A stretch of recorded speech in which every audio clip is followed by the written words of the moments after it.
Assalamu alaikum wa rahmatullahi wa barakatuh. Once again, it's my privilege and pleasure to welcome you to this series on Science from Allah, History, Science, and the Soul in Islam. Today's session will cover a broad period starting with the time of Muawiyah and ending with the Abbasid revolution. Many events took place in this time domain. What we'll try to do is to cover the highlights and ask ourselves, what signs do we see in the events so that those who have gone before us become our teachers and we learn from them, the good as well as the bad. Just as in an experiment, you learn more from your failures than you do from your success. Similarly, in history and science, you learn more from those who did something that was not good than from one who did good. This is axiomatic. Secondly, I want to introduce you to the Islamic concept of history. So many great men and women have asked themselves, what is history? What is science? Toynbee, for instance, one of the great historians, he said, history is a resolution of challenge and response. A civilization comes across a challenge, it comes up with a response, and the resolution of that is the onward movement of history. It's like a wave on the ocean. Comes in, hits the beach, and then it recedes. Ibn Khaldun, the father of historiography, the father of history. If somebody asks you, who is the father of history? It's Ibn Khaldun. If somebody asks you, who's the father of sociology? Ibn Khaldun, the great philosopher of the Maghrib from the 14th century. His theory was the theory of Asabiyya. What is Asabiyya? In plain language, it means tribal cohesion. His theory is that people of the desert, or people of the mountains these days, for instance, people who live in northwestern Pakistan or in Afghanistan, these people possess Asabiyya to a great extent, the tribal cohesiveness that comes from attachment to the family and the tribe. In addition, because of where they live, because of the terrain, they have in them the qualities that enable them to work together. Namely, honesty. When a man gives you his word, he keeps it. Integrity. When you go into his house, he protects you. Chivalry. People in the city lose their chivalry because they're surrounded by so many people and different inputs. According to Ibn Khaldun, the virtues that you see in the desert dwellers and in people of the mountains, he didn't say that, but I'm adding to it, are lost when people become city dwellers, where chicanery, fraud, dishonesty, insincerity, they take over. If you don't believe me, just watch the news from Washington, D.C. What is news and what is fake news? That was the theory of Ibn Khaldun. So I want all of this distinguished group of ladies and men to ask themselves, what is the Quranic view? That's the view that I have taken in my writings in the encyclopedia. And I have developed that theory based upon the Quran. And that theory says that history moves because of faith. What happens is, in a minute I'll define faith. What happens is, with time, people forget. We as human beings are programmed to forget. If you don't believe me, at the end of this talk, ask yourselves, what did I hear?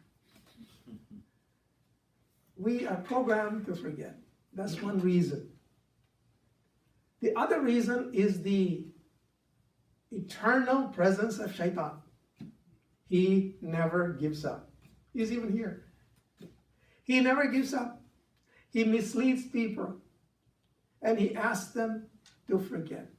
And if you study the Quran, if you study the history of the prophets all the way through, from the time of Adam alayhi salam, Noah, Abraham, Moses, Jesus, down to our prophet Muhammad sallallahu alaihi wasallam, the story is similar. Here comes a prophet, he brings the message, guides the people, he dies. Everyone dies. Then people forget and they go back to whatever they were doing. Why? Why follow the steep path? We like what we are doing.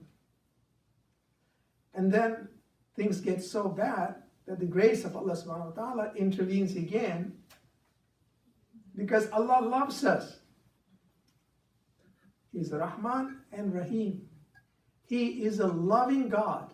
He is not a punishing God. Don't let people constantly talk to you about haram, halal, this, that, Jahannam. No, He is a loving God. Otherwise we would not be here. He loves us.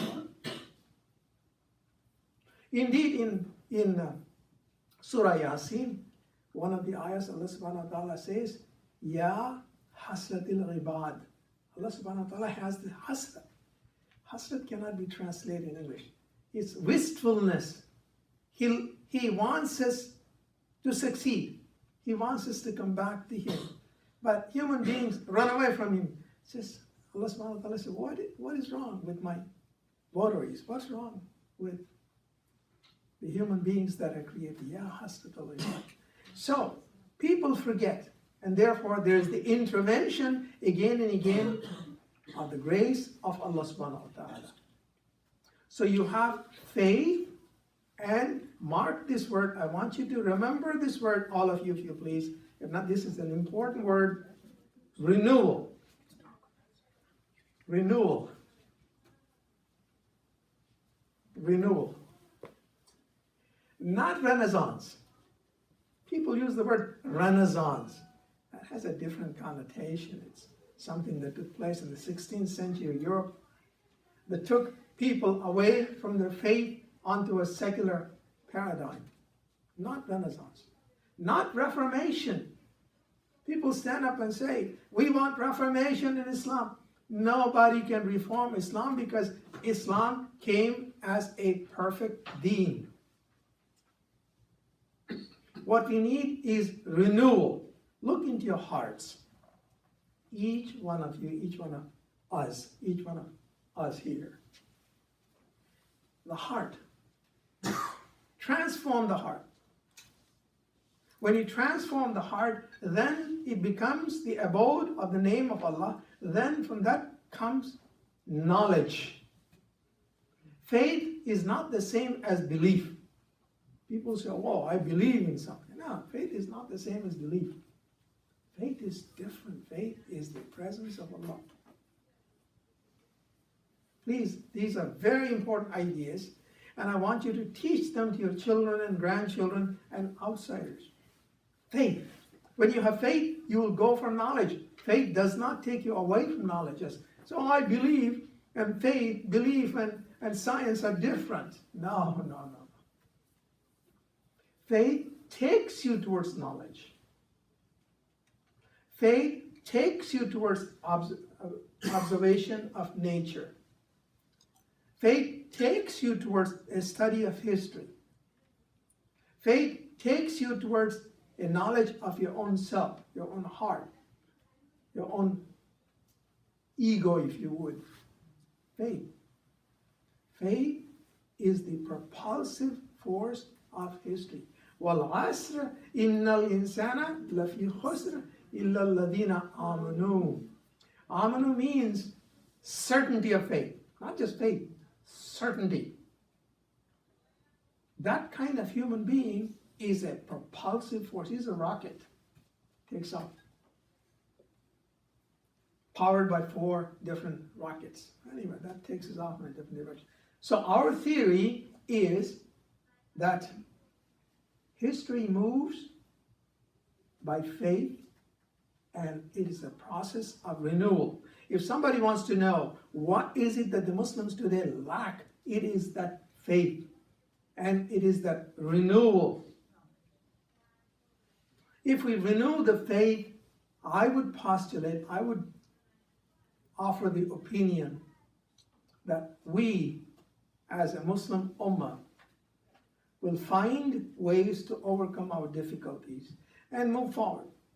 So that's the theory. Now let's look at what happened in this period. We were talking about Muawiyah. Now you can look at Muawiyah, it's a very complex figure. When you look at Muawiyah from secular eyes, here are the things that he did do.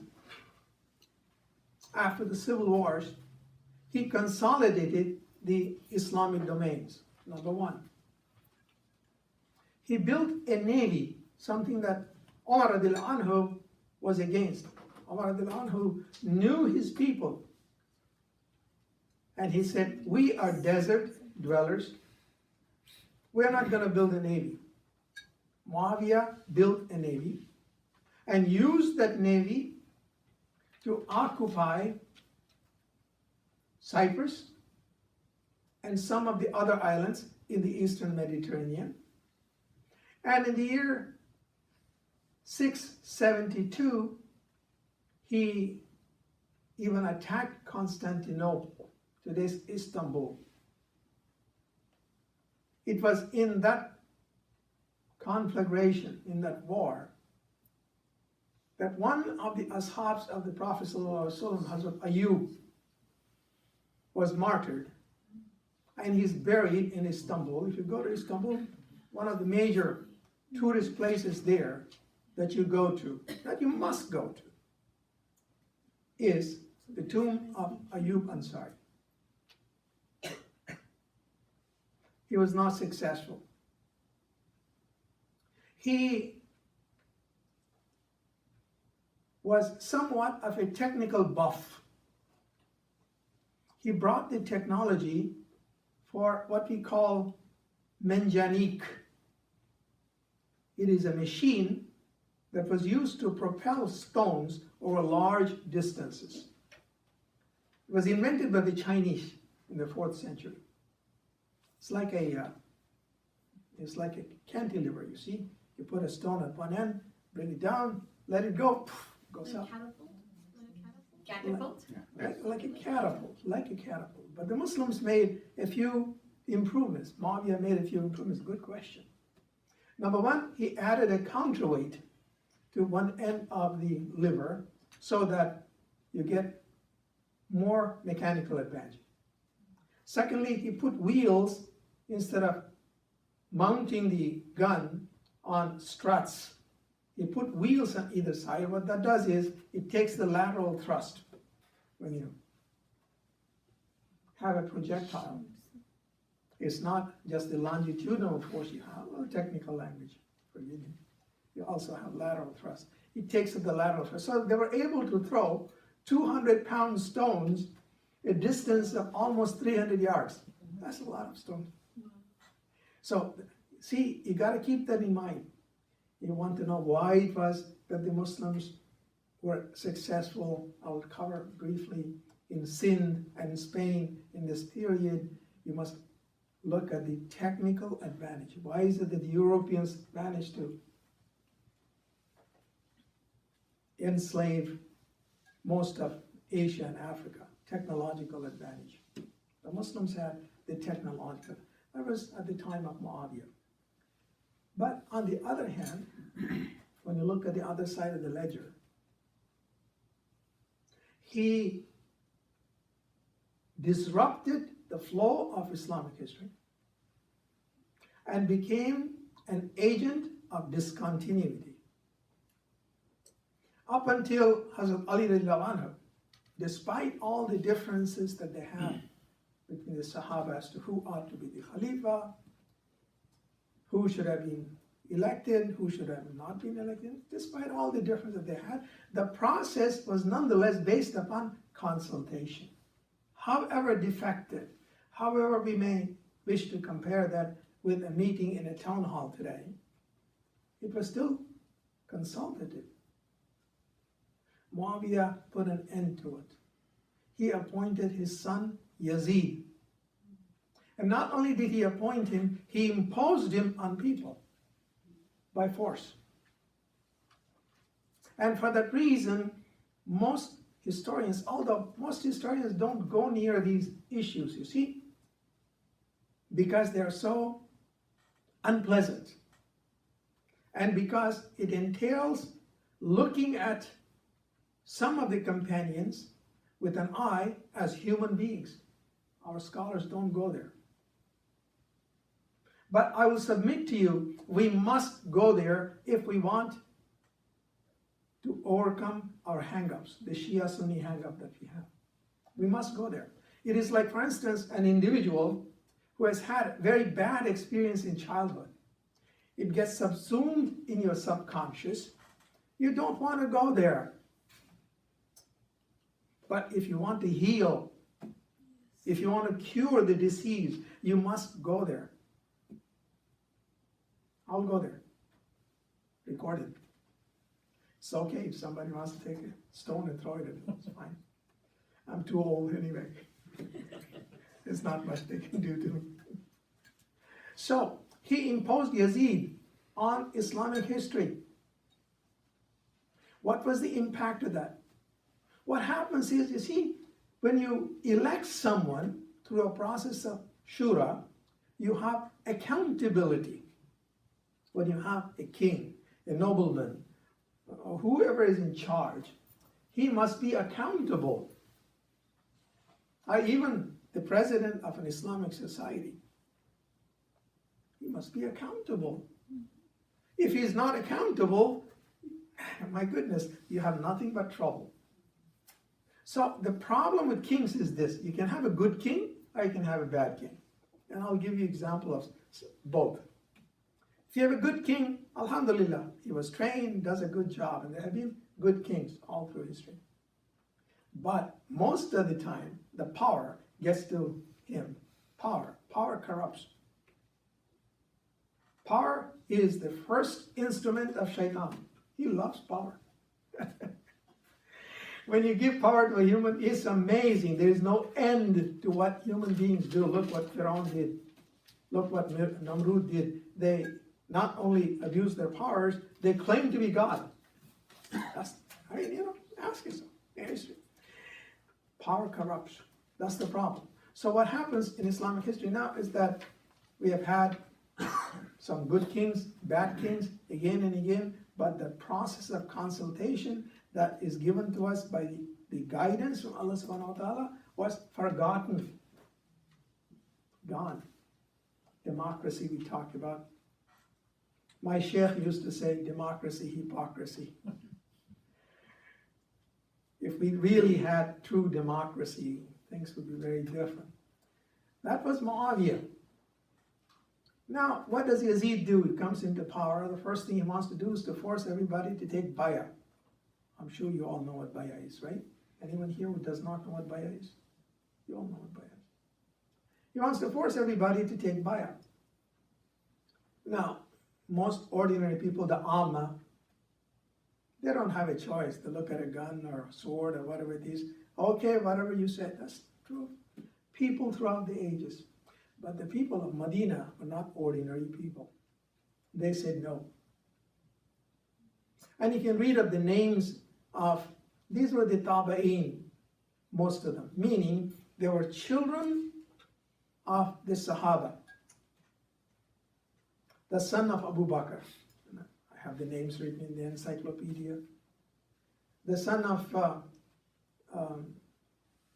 Ali radiallahu anhu, that's in this case Imam Hussein.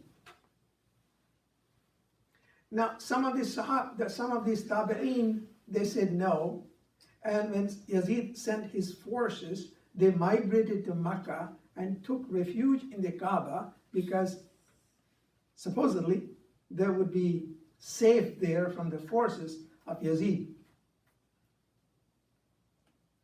I don't know if Imam Hussein also took refuge, but I do know he did migrate to Makkah.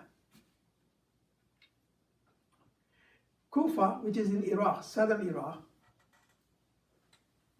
was a large cantonment, military cantonment, a large city, a melting pot, something like New York today, or London in the 19th century. Compare that. A melting pot. The people of Kufa write to Imam Hussein, and they say to Imam Hussein, please come over. We want to take bayah with you. It's the month of Muharram, and our Shia brothers and sisters, I'm sure, recount these stories in their own way, of course, legitimately so.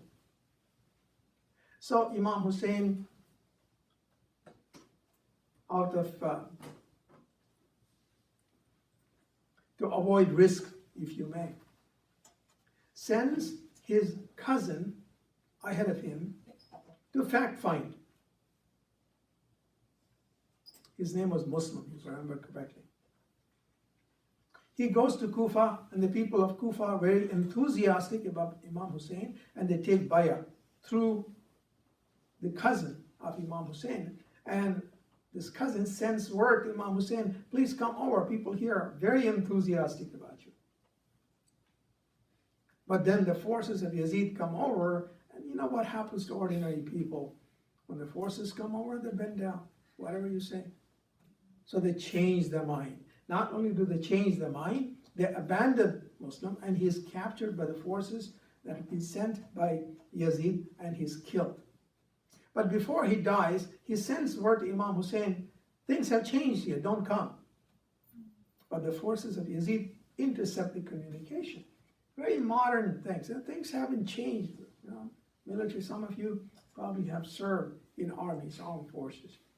Same kind of things went on. So they cut the communication, and the communication from Muslim to Imam Hussein not to come to Kufa never reached him. So Imam Hussein marches forth with his supporters and with his family. When he arrives there, the governor from Yazid, what was his name? I'm sure some of you know. I have... Marwan. No. Shimmer. Ibn Ziyad. The butcher.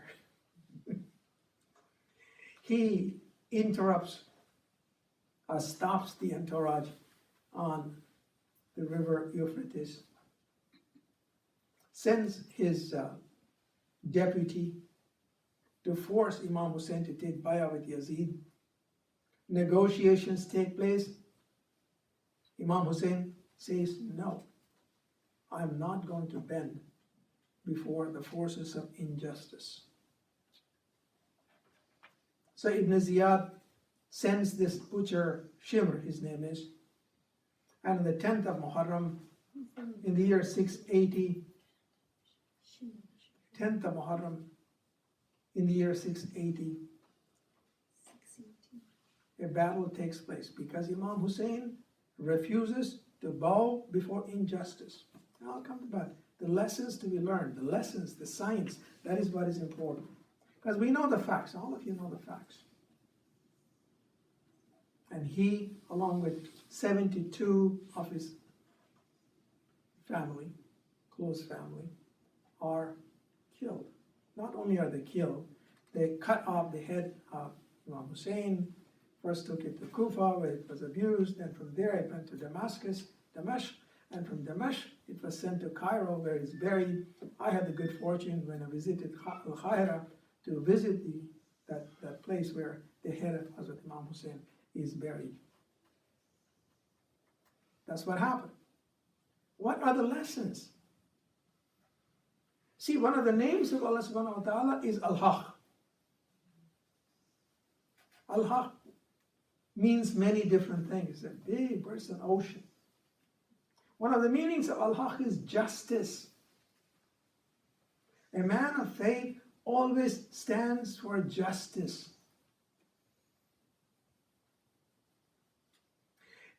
Allah subhanahu wa ta'ala is very clear in the Quran. Ya ayyuhalladhina amanu kunu qawamina bil qist shuhada'a lillah. Aw ala anfusikum. Goes on.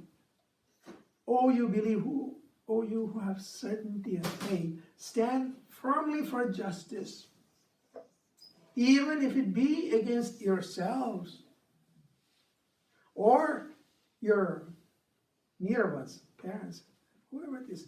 Justice takes preponderance over bonds that we have, even the bonds that we have with ourselves. How many people stand up for justice? Give up. Lesson for us in America. Things are bad here. Things are really bad. There has never been a time in history when Islam was under as much pressure as it is today, because the pressure that Islam is under today is both physical, intellectual, and transcendental. Not even the Quran and the person of the Prophet are spared, not you and I.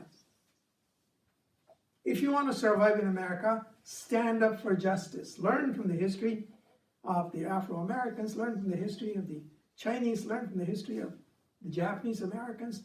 Do something. Don't just sit back. If you do, as Allama Iqbal said in one of his poems, "Tumhari dastan tak bhi na hogi dastanon mein." Your story will not be there in the storybooks. I'll be gone. Lesson, stand up for justice. So Yazid's period comes to an end too. The Umayyads established themselves in Damascus. The Umayyad period lasted, if my memory serves me right, approximately 84 years. It was a period of great expansion, both east, northeast, in the west. Specifically, it was in the year 707, as you know, when Muhammad bin Qasim invaded India, that is Sindh, and within a span of 3.5 years, took his forces all the way from what is today the city of Karachi into Multan and western Punjab. The raison d'etre, what brought this invasion about, was economic. The principle of non-hindrance in trade. There used to be a brisk trade between the province of Sindh and the Persian Gulf for a long time, even today. Today's oil, but in the traditional sense, there used to be very brisk trade, because Sindh was India and the Persian Gulf was the Middle East. And so happened the Raja of Sindh gave refuge to a pirate who had intercepted one of the ships belonging to the Muslims, took the women and the children hostage, and put them in prison out there. When Al-Hajjaj, who was the governor of Kufa, demanded the return of these people, he refused. Therefore, Al-Hajjaj sent expeditions. The first expedition was unsuccessful. The second one by Muhammad bin Qasim. He was only 17 years old. A remarkable general. He took his Minjanik with him. He took them by sea. The cavalry advanced through Balochistan, came that way. Great men and women pay attention to details. If you're a successful manager, you pay attention to details. If you're a successful grandma, you'll pay attention to details. Great men and women pay attention to detail, good or bad. Genghis Khan paid attention to details. Read about it. Napoleon paid attention to details. Akbar the Great paid attention to details. What does each soldier carry with him down to that level? If you want to manage a big project, pay attention to details. I won't get there. He paid attention to details. A great general, brave man, 17-year-old, very rapid movements, one after the other, using technology as well as the capability for rapid enveloping movements. Most of what is today Pakistan came under the domain of the Umayyads between 707 and 710, 711, that period. To the west, in Spain, an opportunity presented itself. It was an opportunity because of the internal chaos within Spain. A few things about Spain. See, people talk about the Roman Empire. The Roman Empire got divided into the east and the west, the so-called the Byzantines and Rome in the early part of the 5th century. And then the German tribes, the so-called Goths, overran all of Europe. They're divided into two groups, the Eastern Goths, the Ostrogoths, and the Visigoths, Western Goths and the Eastern Goths. Very quickly. The Western Goths captured Spain. That was in the middle of the 6th century. But the Goths did not have a high culture. They had Asabiya. Ibn Khaldun would have been very happy to study them in support of his theory. However, they had cohesiveness, their bonds that they had. So, into this milieu comes the Christian church, and that has its own history. They come in and they make an offer to the Goths, Visigoths. Look, we are going to take care of management.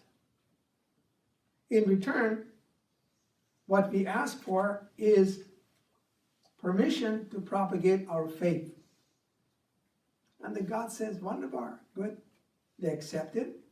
So now you have the church, the strong men, which is the Visigothic kings, and the peasants.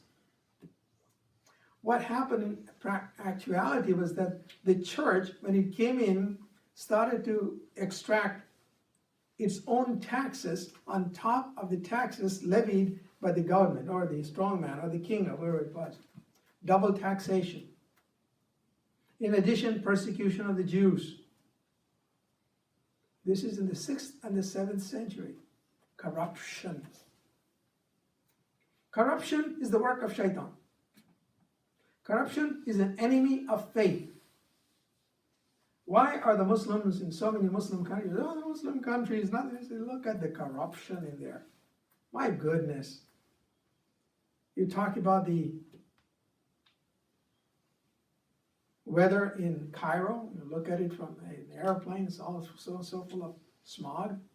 Or in Karachi or Lahore. If you land on the ground, reeks of corruption. Which country does not have corruption? Corruption is the work of shaitan. It's an enemy of faith. What good is so-called belief if you're so corrupt you don't follow the injunctions of Allah subhanahu wa ta'ala? See, the difference between a believer and a corrupt man is insincerity. The word of a man of faith is sincere. The word of a corrupt man is insincere. He is the munafiq. Says one thing, does another. So, you see, that's what was happening in Spain. So, Ceuta, which was still under Spanish control, had a local count. I forget his name, you can look it up. And Spain was ruled by a man named Rodriguez, who had been installed by the church. And this man, Rodriguez, was a profligate, a womanizer, very bad man.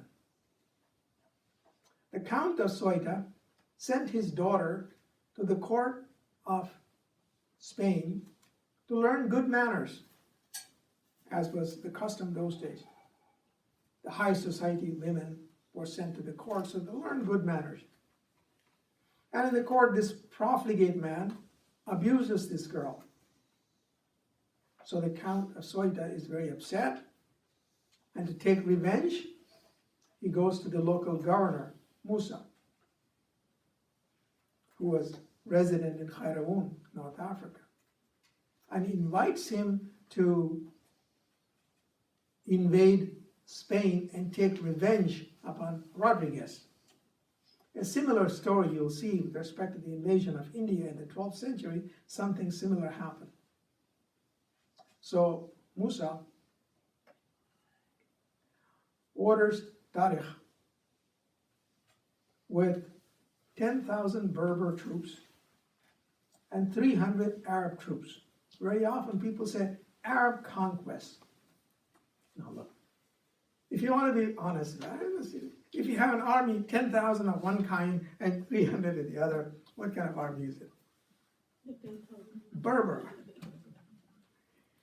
If you want to understand the politics of Spain for 400 or 500 years, the Muslims for 700 years, you have to look at the politics of the Maghrib, understand what the Berbers were, and they were the key. The Arabs were only a few people. So, as we all know, he crosses the straits, he burns his boats, declaring to the troops, either you go forward in the name of Allah subhanahu wa ta'ala or perish. Apply that to our situation. We come here from so many different countries, Pakistan and India and Afghanistan and Egypt and whatnot, and we carry our baggage with us. We keep those boats, just in case. All you have to do is to lessons of history. Ask you, what can I learn from history? Burn the bridges, burn the boats, not the bridges. Beat those bridges. Burn the boats. Long story short, he's highly successful, one skirmish after the other, and then later Musa himself comes in, and Toledo, the ancient capital of Spain, falls, and so does Córdoba and Sevilla, all the way to the Pyrenees Mountains. Spain becomes a part of the Islamic Empire. As you well know, later it was Spain that was to play a decisive role in the transmission of knowledge from the Muslims to the Europeans. It was the conduit. It became the bridge. That's a story that we'll probably cover later. So now, this was the period, going back to the Umayyads, of rapid expansion. Similarly, there was expansion towards China, capturing Xinjiang. And the name of the Muslim who was the head of the armies advancing towards China was Qutayba bin Muslim. Took some notes. Xinjiang became a part of the Umayyad Empire, and it was rubbing shoulders with the Tang dynasty of China. So now you have an empire extending all the way from Amu Darya, the Indus River, down to the borders of what is today Sudan, the Atlantic Ocean, and the Pyrenees Mountain, the greatest empire the world had seen up until that point. That was the Umayyad period. But, as we shall see later, it has its problems. And in between, I must also cover one of the great Umayyads, Umar bin Abdulaziz, 719 to 720, only about a year and a half. Umar bin Abdulaziz was a dashing young man, and he has served as a governor of Egypt.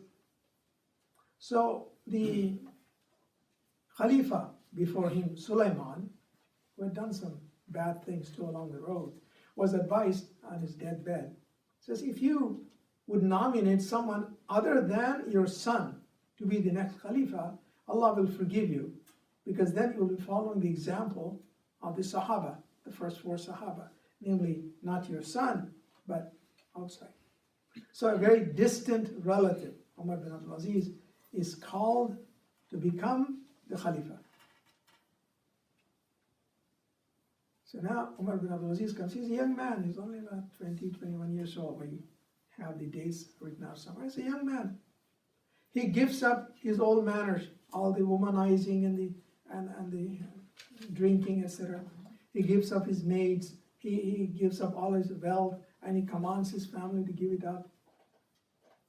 But during the 2 years that he's the Khalifa, here are some of the great things he does. The Arab armies, when they captured these vast areas, they did not force the religion upon the local population. Up until that point, Iran was still Zoroastrian.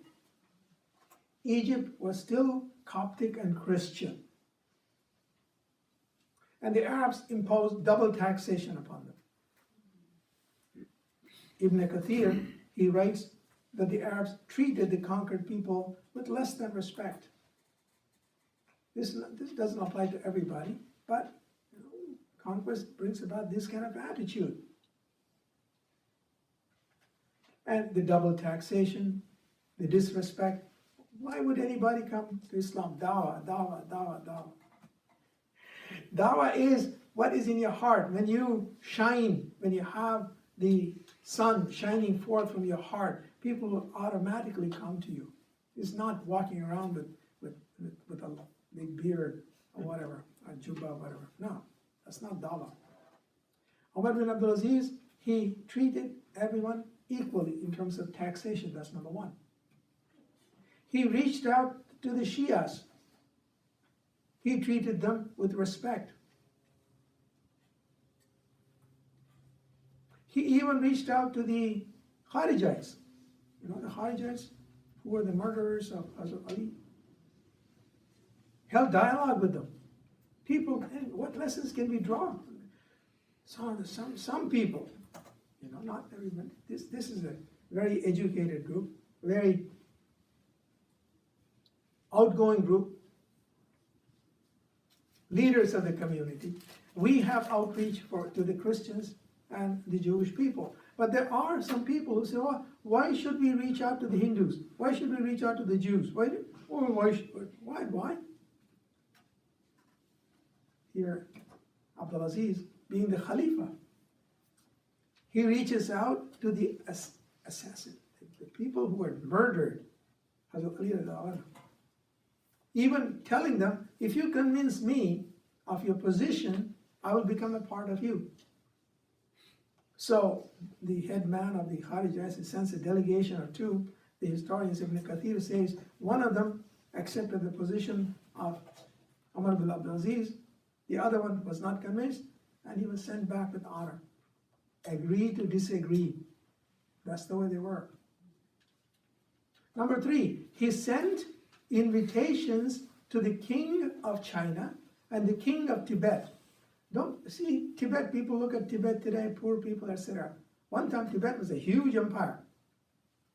It extended all the way from Xinjiang to Burma and well into China. It was a huge empire, into Kashmir. He inviting them to accept Islam, following the example of the early Muslims. The result was that the Persians and the Egyptians accepted Islam. That's when, I have books that show that you can plot the conversion rate in the Islamic world. When did Persia become Muslim? 719, 720. When did Egypt become Muslim? 719, 720. Thanks to Umar bin Abdul Aziz. But you see what happens is, when a good man comes along, the bad people are always on his neck. He was poisoned. The man died, a very young man, poisoned. That's Islamic history. One other observation I'll make here, and I want you to take with me, because you're a good group, and I want you to teach this to your children and grandchildren. The limit of the reach of Islamic civilization has been its internal dialectic. In other words, another way to say it is that we are worst enemies. When Muslims have held their hands together, stood together, the whole world was at their feet. When they went at each other's throats, which happens all the time, then the others. Internal dialectic, that's the limit of our reach. Why is it? All you have to do is look at what happens in the Gulf, the Middle East, North Africa, and I mean, you name it, or even here. When somebody moves forward 1 foot, what does a Muslim do? Why is he moving forward? Let's pull him back. This is history. Okay, so Umar bin Abdul Aziz. That was the Umayyad period. It came to an end for multiple reasons. What were the reasons why the Umayyad Empire disappeared? Multiple reasons. Reason number one, legitimacy of rule. People never forgot how Muawiyah came to power and how the Umayyads held on to power, father to son, by power, by force. They never were fully accepted by the Muslims as the legitimate rulers. A large body of Muslims felt that the rulership of the Muslim community properly belonged to Banu Hashim, not Banu Umayyah. They're both Quraysh, Banu Hashim, Banu Umayyah. Banu Hashim were more like priests, and Banu Umayyah were more like traders, then they became soldiers. Legitimacy of rule. The second one, the Shia movement. Shia means party. Shia and Ali. That's where it comes. The party of Ali, that's what it means. The branch, the party of Ali. The word Sunni is of a much later historical origin. The word Sunni does not appear in history books until the 9th or the 10th century. But the word Shia appears almost immediately after the death of Prophet Muhammad sallallahu alaihi wasallam. The Shias, they went underground after Karbala. It became a spiritual movement, but there were people in there who were never satisfied with the defeat. So you have this undercurrent, subterranean volcano, if you would. I'll be very brief. I'll just sort of summarize in here the struggles of the great body of Muslims who are considered Shia.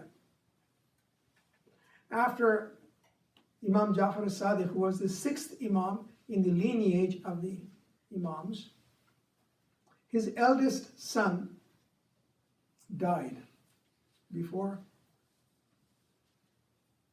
Imam Jafar as-Sadiq. So Imam Jafar as-Sadiq appointed the next son, Musa Kazim, as the Imam. Some amongst the Shias did not accept that. They said, no, the first son, he should have been, and he is our Imam. They are called the Sixers, the Fatimids who ruled Egypt for a long time. Come to that. So the Shia, body of Shias, has its first split. Another body of Shias, they feel the first 7 Imams are the legitimate ones, and they became the Seveners. A majority of the Shias are 12ers, namely they have 12 Imams, the Ithna Ashari, 12 Imams. And because of historical reasons, which I'm not going to go into, in the 16th century, the Safavid dynasty of Iran, because of his appearance on the historical stage, a large number of Shias became Ithna Ashar. So you have the 12ers, the 7ers, and the 6ers. Don't say, when people say, especially in Sunni circles, oh, those Shias. Shias and the Shias, you got to know. And then there are the Zaydis. The Zaydis do not, their lineage does not come through Hazrat Fatima al-Zahra.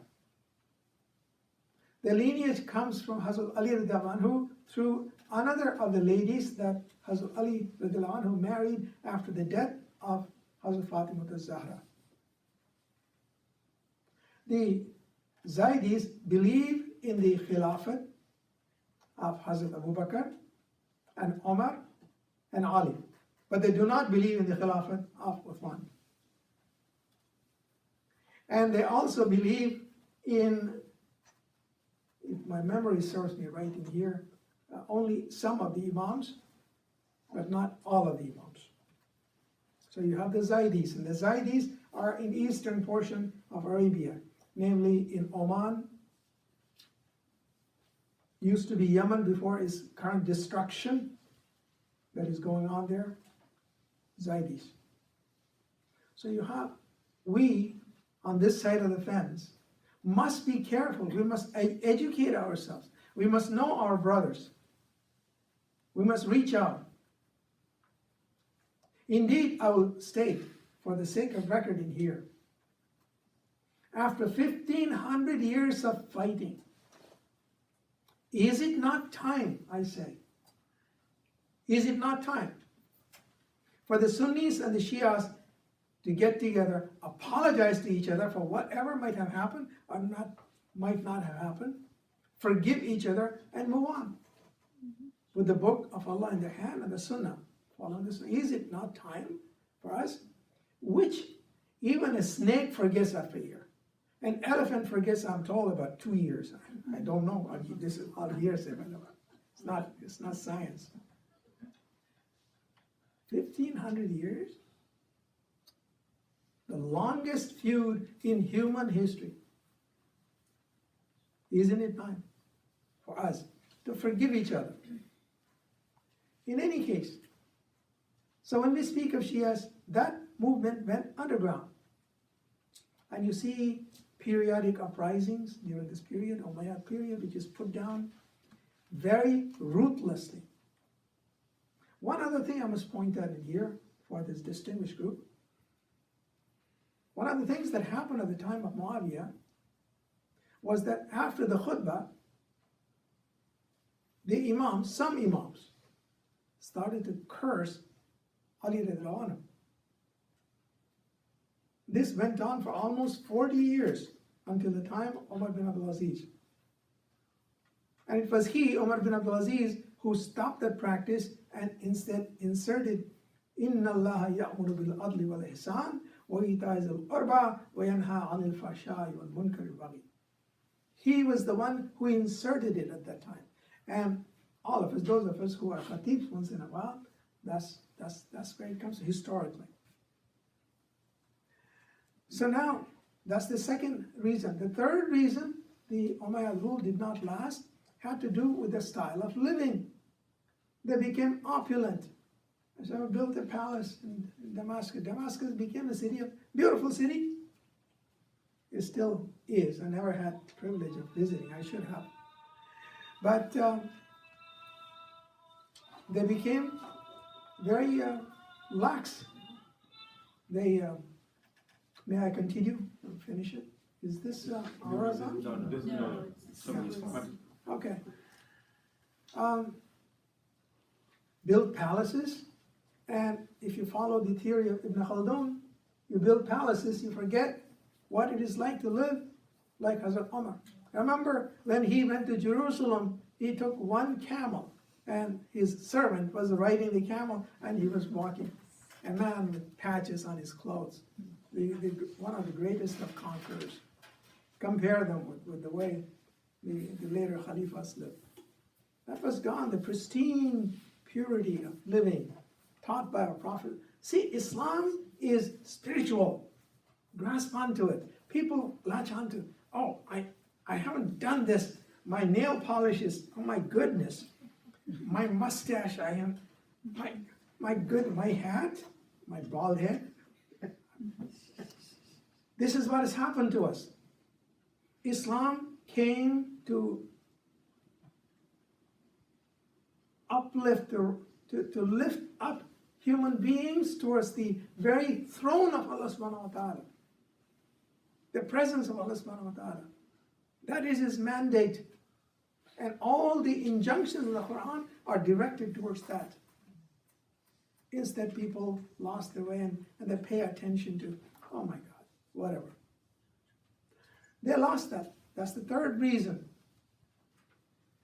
And the fourth reason was tribal. Arabic culture at the time was tribal. The major divisions were between the northern Arabs and the southern Arabs. The northern Arabs were those who lived near Damascus, Tabuk, that area. The southern Arabs were the Yemenis, the Mazruis and the Yemenis. The Umayyads were supported by the Mazruis. And some of the disputes that went on all the time, Mazrui and Yemeni and so on, the Umayyads took sides. And therefore, they upset the Yemenis. They took sides. That was yet another reason. Tribal non-cohesion. Too much tribalism. And even to this day, the Middle East, and even in some parts of northern India, it's the same way. Biradari system and all kinds of systems I hear about. Muslims. Still there. That was yet another reason. And lastly, the center of gravity, when conversion took place in Iran, the center of gravity of the Islamic world moved from Medina and Damascus to near the Euphrates River and Kufa and beyond, because all you have to do is to look at a map. Pakistan, Uzbekistan, Turkmenistan, Sinkiang, Iran, to the east of the Euphrates River. The center of gravity, the power had moved. So put all of these together, around the year 750, this undercurrent of discontent that we have coalesces, comes together, and I'm not going to go into details of it, and erupts in an uprising in the province of Khorasan. Khorasan means the eastern part of the Islamic world at that time, which included the following areas: Sinkiang, Western Pakistan, Afghanistan, Uzbekistan, Turkmenistan, portions of Kazakhstan, Iran, eastern parts of Iraq. This was all a huge province of Khorasan. That's where the Abbasids, where does the name Abbasid come from? See, what happens is that, if you follow the chain, and I have written about it in the encyclopedia, you find that the imamate, especially the political imamate, passes on from the Fatimid branch of the Shias to the non-Fatimid branch, from the lineage of Hazrat Abbas, who was an uncle of the Prophet. The Abbasids are a lineage from Hazrat Abbas, not from Hazrat Ali, but Hazrat Abbas. That's where the name Abbasids come from. The protest movement called them to rise up and hoist black flags on the 25th of Ramadan in the year 749 of the Common Era, and hence you see these black flags and all these deviant movements. Nauzubillah, they go around with those black flags. That's where the black flag comes from. It was a flag of protest at that time. Long story short, the movement is successful and the Umayyads are overthrown. Not only that, they were cruelly butchered. Every one of them. Ibn Kathir records that except for the grave of Umar bin Abdul Aziz, even the graves were dug up and burned. People don't want to go there. I'll go there. Except one prince. He was wise. He does not fall into the trap. Swims across the Euphrates River incognito. Travels for 2 years. Appears in Spain. And there he's welcomed by the remnants of the Umayyads. That was Abdurrahman I, right? And he became the founder of the Umayyad Emirate. Sometimes in the 10th century, it was also the Umayyad Khilafat. I'll cover that later. That's how the Umayyads stayed in power in Spain, where the rest of the Islamic world came under the domain power of the Abbasids. And later they got divided. That's what happened to the Umayyads. Long story. When you pull it all together and juxtapose it against Bismillahir Rahmanir Rahim, Wal Asr, Innal insana lafi khusr, illa alladhina amanu wa amilu salihat wa tawasaw bil haqq wa tawasaw bis sabr. Put it there. You'll see what is going on. That's like the background, and you project it and you'll see the ugliness and the beauty. One way to do that. So in summary, I have given you a great deal today. I have given you a theory of civilization, rise and fall of civilization, based upon the Quran, which is the theory that I have adopted in my writings, which is faith and renewal. Please use the word renewal, not renaissance, not reformation. They don't know what they're talking about. Just as people misuse the word philosophy. I have outlined how it was that the Umayyads came to power, what they did wrong, and the good ones amongst them, how Egypt and Iran became Muslim, and how the Umayyads lost their power, and how the schisms within the Shias themselves divided them. Some wanted to be more politically active, some wanted to fight, some wanted only the spiritual domain. So when we speak of Shias, it's not one just as when we speak of the Sunnis, it's not one group. We need to know so that we can reach out and mend ways. This is the time to do, if not now, when? So this is for today. Inshallah, we'll continue, and I'll listen to you now. La hawla qawla hadha wastaghfirullah rabbi. Professor, you went through a lot of history books. What kind of personality Mr. Yazid referred to in those books? And what is your views about him? Because the people of this time is a bit of skeptical about his personality. My own view, bad, bad, bad. Question? Question is, what is my opinion about Yazid? I said bad, bad, bad. What is the historical view? People like Ibn Khaldun and Ibn Kathir cover the period in great detail.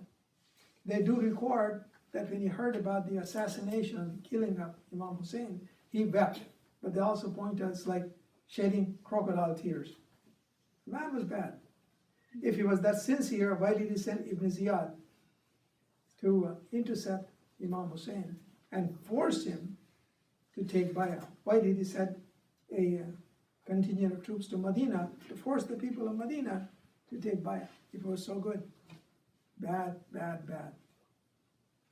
F minus. Comments, sir? So Umar bin Abdul Aziz, very interesting figure in history. I mean, he was a young man when he became the ruler.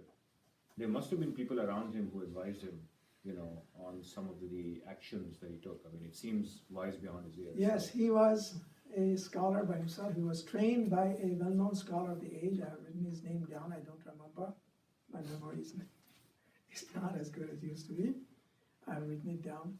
First of all, he was trained by good sheikhs. Another thing for our mothers and grandmothers.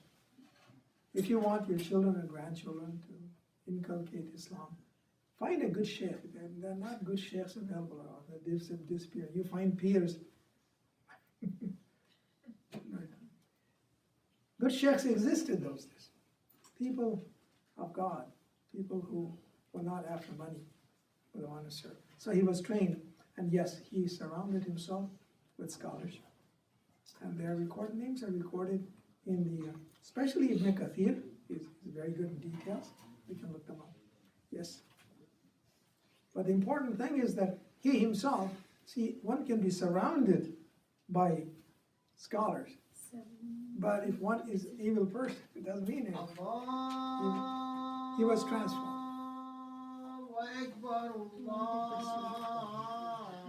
At least one question from the ladies' comment. No, I was gonna just ask if you can just repeat that. The center of gravity moved from Medina to Medina towards the Euphrates River. Euphrates River. Thank you. Yeah. In other words, east. For instance, today, when you look at the Islamic world, where is the center of gravity of the Islamic world? It's closer to Lahore and Delhi and Kuala Lumpur than it is to Damascus and Cairo because of the population, because of the center of gravity. The center of gravity does mean something. And the Euphrates River was the historical divide between the Roman Empire, the Mediterranean world, and the Eastern world. And indeed, as we go, we'll point out how it is that historically too, the historical experience of the people to the east of the Euphrates River is so different from the experience of the people to the west of the Euphrates River. So much so even to this day, when we get together and talk to people from these parts of the world, it's hard to connect because of that difference. One last comment from the ladies and we'll call it a day.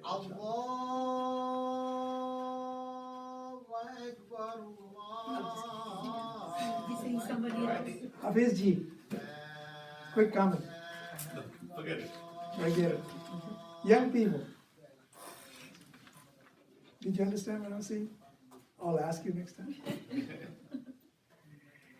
Okay, If so. last comment then we'll have a look at that. So, who do you think behind the assassination of Imam Hassan radiallahu ta'ala?